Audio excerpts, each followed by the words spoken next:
اللہ کی بارگاہ سے دعا مانگو کہ یا اللہ ہمیں ہدایت کا نور عطا فرما، اللہ تو ہمیں رستہ دکھا، تو بتا کہ ہدایت کیا ہے۔ تو رب فرماتا ہے اللہ ولی الذین آمنوا، اللہ مومنوں کا مددگار ہے، یخرجہم من الظلمات الی النور، وہ انہیں اندھیروں سے نکالتا ہے اور نور کی طرف روشنی عطا فرماتا ہے، اندھیروں سے نور کی طرف اللہ لاتا ہے۔ اللہ ولی، اللہ مومنوں کا ولی ہے، وہ انہیں اندھیروں سے نور کی طرف نکالتا ہے۔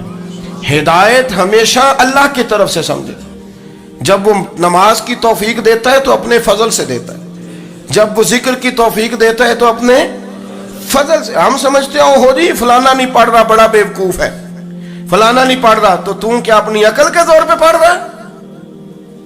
میں جی اللہ کے فضل سے 2 سپارے پڑھتا ہوں، تو کس پہ احسان کرتے تو 2 سپارے پڑھ کے رویا کر، کہ اگر مالک تو بڑا قریب نہیں؟ بڑے لوگ ہیں جن کو پورا قرآن حفظ ہے پر انہیں پڑھنے کی توفیق نہیں، تو انہیں فضل کیا اور مجھے توفیق دے دی ہے پڑھنے۔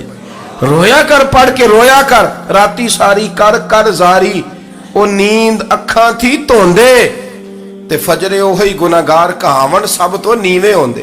ڈریں، نیکی کریں تو پھر ڈریں، پھر احساس پیدا کریں، پھر اپنے اندر وہ کمزوری لائیں کہ توبہ توبہ مجھے تو پتہ ہی نہیں، تو جانتا ہی نہیں۔ حضرت سیدنا امام اعظم ابو حنیفہ رحمۃ اللہ تعالیٰ علیہ کے ساتھ ایک شخص کہتا میں نے نماز پڑھی، تو عشاء کی نماز تھی۔ یہ جو لوگ بڑے ہوتے ہیں نا، جن کے پیار کرنے والے بڑے ہوتے ہیں، ان کے گرد خوف بھی بڑا ہی ہوتا ہے، انہیں بڑا ڈر لگتا ہے، بڑی بعض اوقات آزمائش ہوتی ہے ان کی۔ عشاء کی نماز کہتے پڑھی تو امام صاحب نے نا عشاء کی نماز میں تلاوت کی آیتیں فَمَن يَعْمَلْ مِثْقَالَ ذَرَّةٍ خَيْرًا يَرَهُ وَمَن يَعْمَلْ مِثْقَالَ ذَرَّةٍ شَرًّا يَرَهُ، فرمایا جو ذرہ برابر خیر کرے گا وہ بھی قیامت میں دیکھے گا، اور جو ذرہ برابر شر کرے گا وہ بھی قیامت میں اس شر کو دیکھے گا، اس کے سامنے آئے گا۔ تو وہ شخص کہتا ہے کہ سارے لوگ نماز پڑھ کے چلے گئے، تو امام صاحب رحمۃ اللہ علیہ نے اپنی داڑھی پکڑی ہوئی، رو رہے ہیں، کہتے ہیں وہ ذرہ برابر نیکی کا بدلہ دینے والے، وہ ذرہ برابر شر پہ سزا دینے والے میری سفید داڑھی کو دیکھ، مالک میرے ذرے ذرے سامنے نہ لانا، لوگ تو میری بڑی قدر کرتے ہیں دنیا، میں تو بڑا پہچانا جاتا ہوں، لوگ تو میری راہوں میں پھول لیے کھڑے ہوتے ہیں، مجھے بڑا نوازتے ہیں، قیامت میں رسوا نہ کر دینا، میرے لیے مشکل ہو جائے گی۔ وہ کہتے ہیں میں نے امام صاحب کا درد دیکھا، مجھے کوئی کام تھا تو میں چلا گیا، میں نے کہا کہ وہ اس وقت اللہ کے حضور حاضر ہیں تو میں دوبارہ آؤں گا۔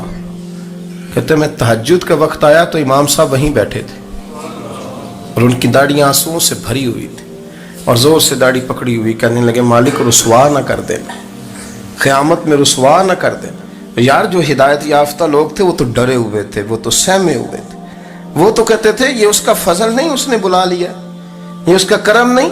حضرت بایزید بسطامی کسی کافر کو دیکھتے تو رو پڑتے، کہتے مالک تو کتنا قریب ہے، یہ بے ایمان رہ گیا، تو نے اپنے فضل سے مجھے اپنے نبی کا غلام بنا لیا، وہ رو پڑتے۔ یہاں تو لوگوں کا دعویٰ ہی بڑا ہے، نمازی اللہ خیر فرمائے وہ تو دوسروں کو گھورتا ہے، وہ کہتا ہے جنت کا میں مالک کو کنجیاں میرے پاس ہیں، میں کسی اور کو گھسنے نہیں دوں گا، اور اگر 2-3 حج کر لے تو پھر تو وہ کہتا ہے کہ اب میرے سے پوچھ کے لوگ جنت میں جائیں گے معاذ اللہ، اور اگر وہ 2 4 5 7 دفعہ کوئی نفل پڑھ لے تو پھر وہ کہتا ہے چھوڑیں جی سارے لوگ بے عمل ہیں، میں اکیلا نیک ہوں۔ نہ ایسا کریں، اپنی توجہ اپنے رب پہ رکھیں، اپنی توجہ اپنے معین الملت والدین، عطائے رسول، ہند الولی، غریب نواز، خواجہ معین الدین چشتی، حضرت خواجہ اجمیر، شاہ اجمیر، شاہ اجمیر، والی ہندوستان، آخری عمر میں نا سارا دن روتے گزر جاتا، ساری رات روتے گزر جاتے، ذرا سی کوئی بات کرتا تو رو پڑتے، آنکھیں آنسوؤں سے بھری رہتی۔ کئی دفعہ اپنے بھی پریشان ہو جاتے ہیں نا کہ یار تو ایک بات کی جان ہی نہیں چھوڑ رہا، تو خواجہ قطب الدین صاحب بختیار کاکی سے لوگوں نے کہا کہ آپ مرشد سے بات کریں، اتنا بھی تو نہیں نہ رونا چاہیے، ہر وقت اس کے آنسو کی کریے، عاشق دا کام ہی رونا تونا، تے بھی نہ رویو نہیں منظوری، یہ عاشق سدا ہی روندا رہندا ہے، پاویں وصل ہوئے تے پاویں دوری، ہر وقت رونے کا کیا مطلب ہے؟ تو خواجہ قطب صاحب کہتے ہیں میں قریب گیا تو میں نے پیر دبائے، میں نے کہا سونیا لوگ تو کچھ بھی نہیں کرتے، تو نے تو کمال کر دیا، 90 لاکھ آدمی مسلمان کر دیا،